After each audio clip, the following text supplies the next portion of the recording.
դեպքում մենք այսօր այստեղ ենք, որ ասենք, որ 1 տրիլիոն դրամ գումար Հայաստանի ժողովրդի հարստությունից չպետք է դրվի այս ծրագրի վրա, որովհետև այն բացարձակապես անմիտ է։ Ես բավականին շատ մասնագետների հետ եմ խոսել։ Խորհրդային միության ժամանակ Երևան քաղաքը այնպես է մեկը մյուսի հետ որոշակի կապվածություն ունենա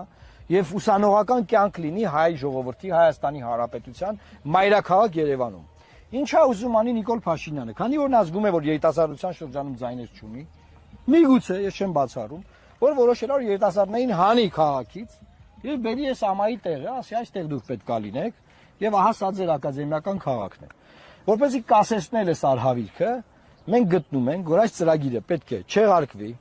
այս ծրագրի պատասխանատուները պետք է վճարեն մինչև այսօրը ծախսված գումարները եւ պետք է արվի հետեւյալ բանը։ Եթե որևէ բան պետք է այստեղ կառուցվի օրինակ, քանի որ արդեն պետական որոշակի ներդրումներ կան, ուրեմն լավ տարբերակ կարող է լինել, որ փոքր կենտրոնում բոլոր բուհերը իրար կապող տարածքները լինեն ոչ երթևեկելի գոտի, ամբողջությամբ կանաչապատվեն եւ լինի ուսանողական տարածք, օդը մաքուր կլինի, քաղաքը կբեռնաթափվի, որովհետեւ նաեւ այստեղ նախատեսում ենք պետական բոլոր հիմնարկները, կառավարական տները տեղափոխել այս տարածք, օրինակ եթե շինարարություն պետք է արվի, այստեղ շենքեր կառուցվի, կառավարությունը, վարչապետը, մինիստրությունները ամեն օր առավոտը ավտոբուսներով կբերեն այստեղ, այս գերեզմանների ճանապարհներով, ով որ կլինի վարչապետը, համաձայն են, կբերեն այստեղ իրենք կաշխատեն մինչև ժամի 6 եւ ժամի 6 հետո կգնան հետ քաղաք։ Քաղաքը կբեռնաթափվի,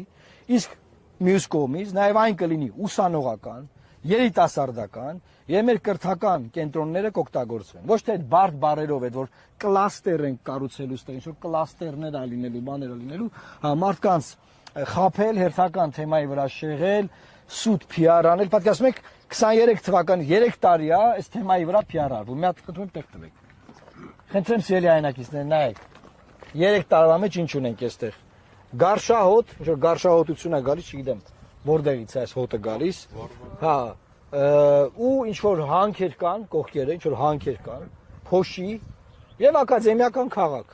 Խնդրեմ ձեզ ակադեմիական քաղաքն է։ Այս նույն չեղած բանը, խնդրեմ, եկեք նույն ձեր տեղերը։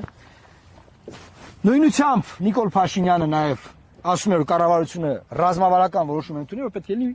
մոդուլային ատոմակայան։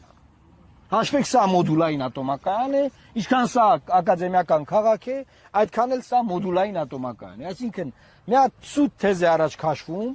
սուտ թեզի հիման վրա իրականը ոչնչացվում է, այսինքն իրական մեր համալսարանական կյանքը, համալսարանները ոչնչացվում են, փակվում են,